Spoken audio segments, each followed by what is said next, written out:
यह गौरव गाथा एक ऐसे वीर योद्धा की है जिसने अनबन के कारण मेवाड़ के शासक के सामने कभी अपना सर नहीं झुकाया, पर उसी सिर को मेवाड़ की खातिर मातृभूमि के चरणों में भेंट कर दिया और सिद्ध कर दिया कि जब मातृभूमि पुकारती है तो एक सच्चा राजपूत अपना सर्वस्व समर्पण करने को तैयार हो जाता है।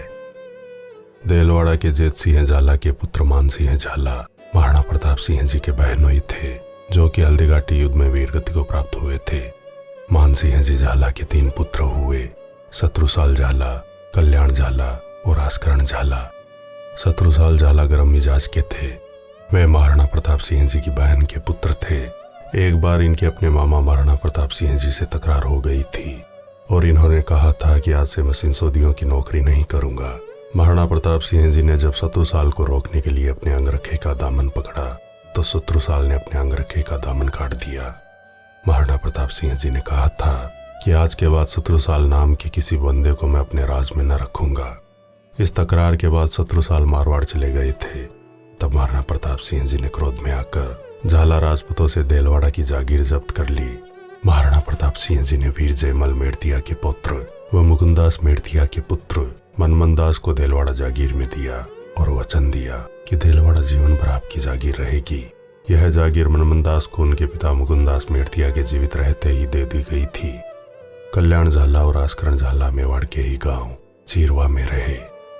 जब मेवाड़ के महाराणा अमर सिंह जी मुगलों से भीषण युद्ध कर रहे थे, उस समय कल्याण झाला ने भी महाराणा का साथ दिया। महाराणा अमर सिंह जी ने खुश होकर कल्याण झाला को कोई जागीर देनी चाहिए, पर कल्याण झाला ने कहा कि हमें हमारे बाप दादों की देलवाड़ा की जागीर ही दी जावे। महाराणा अमर सिंह जी ने कहा कि वह जागीर हमारे पूजनीय पिताजी ने मनमनदास को दी थी और वचन भी दिया था कि मरते दम तक जागीर उन्हीं की रहेगी। कल्याण झाला ने कहा कि आपको जागीर देने की इच्छा हो तो देलवाड़ा ही जागीर में देवे। 1614 ईस्वी में जब शहजादा खुर्रम कुल हिंदुस्तान की फौज समेत मेवाड़ आया, तब महाराणा अमर सिंह जी ने कल्याण झाला की कर्तव्यपरायणता को देखकर उनसे कहा कि हम देलवाड़ा की जागीर आपको देने के लिए तैयार है। आप जोधपुर जाकर अपने भाई शत्रुसाल को भी यहाँ ले आओ। इसी दौरान संयोग से जोधपुर के राजा सूरसिंह राठौड़ के पुत्र कुंवरगत सिंह राठौड़ से शत्रुसाल झाला की तकरार हो गई।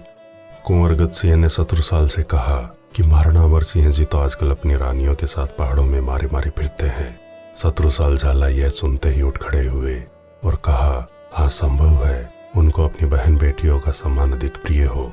कुंवरगत सिंह ने कहा कि महाराणा के ऐसे ही तेसी को तो बादशाही फौज के हाथों मरना चाहिए। तब शत्रुसाल झाला ने कहा कि आपकी इस नसीहत को याद रखते हुए मैं वचन देता हूँ कि मरूंगा तो सिर्फ महाराणा और मेवाड़ की खातिर, और रही बात बादशाही फौज की तो उनको भी आज असल राजपूती तलवार का स्वाद चखा ही देता हूँ। उन्हें भी मालूम पड़े कि एक सच्चे राजपूत की तलवार कितना लहू पीती है। इतना कहकर मेवाड़ लौटते वक्त शत्रुसाल झाला की अपने भाई कल्याण झाला से मुलाकात हुई और पता चला कि महाराणा अमर सिंह ने उन्हें देलवाड़ा की जागीर लौटा दी है।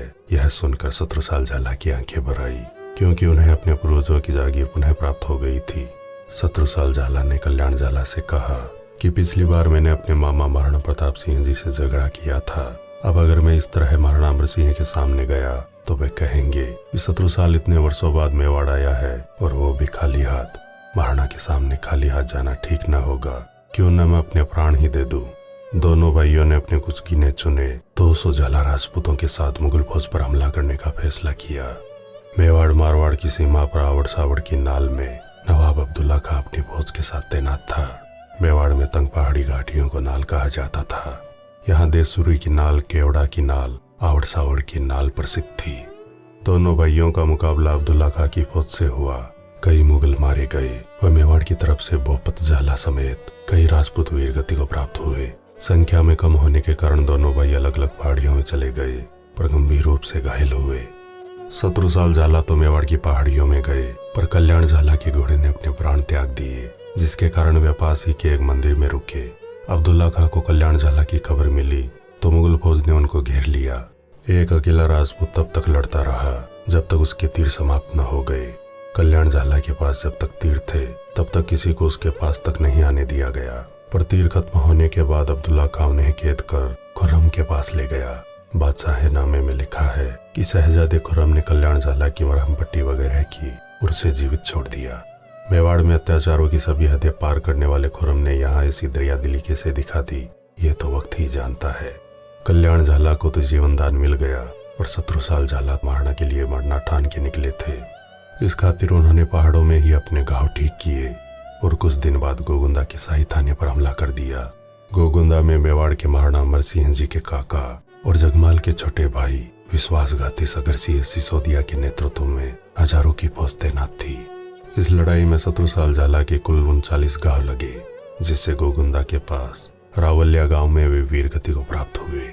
इस तरह 17 साल झाला ने अपने जीवन में जितने भी वचन लिए पूरे किए।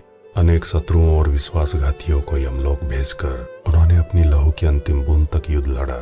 निश्चित ही यदि इस समय महाराणा प्रताप जीवित होते तो अपने भांजे की इस वीरता पर अति प्रसन्न होते। महाराणा अमर सिंह जी ने यह नियम बना रखा था कि कोई भी जागीर सदा एक ही सामंत या उसके वंशजों के पास रहे, यह जरूरी नहीं। जागीरें वंश परंपरा के अनुसार नहीं बल्कि कर्तव्य परायणता के अनुसार दी जाएगी।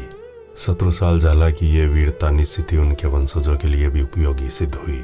महाराणा अमर सिंह ने 17 साल झाला की बहादुरी को देखकर गोगुंदा की जागीर 17 साल झाला के पुत्र कान्हा झाला को दे दी। तब से लेकर आज तक गोगुंदा झाला राजपूतों का ठिकाना रहा है। इस तरह 17 साल झाला को मरणोपरांत गोगुंदा के पहले राजराणा की उपाधि दी गई। वह कान्हा झाला दूसरे राजराणा कहलाए। दोस्तों, अदम्य वीर महाराणा अमर सिंह जी के इतिहास से जुड़ा यह 28वां भाग आपको कैसा लगा? कृपया लाइक एवं कमेंट जरूर करें। मैं विजय राठौड़ जल्द लौटूंगा इतिहास से जुड़े रोचक एवं रोमांचक वीडियोस लेकर। जुड़े रहें हमारे चैनल स्ट्रेंज फैक्ट्स इंडिया के साथ। धन्यवाद।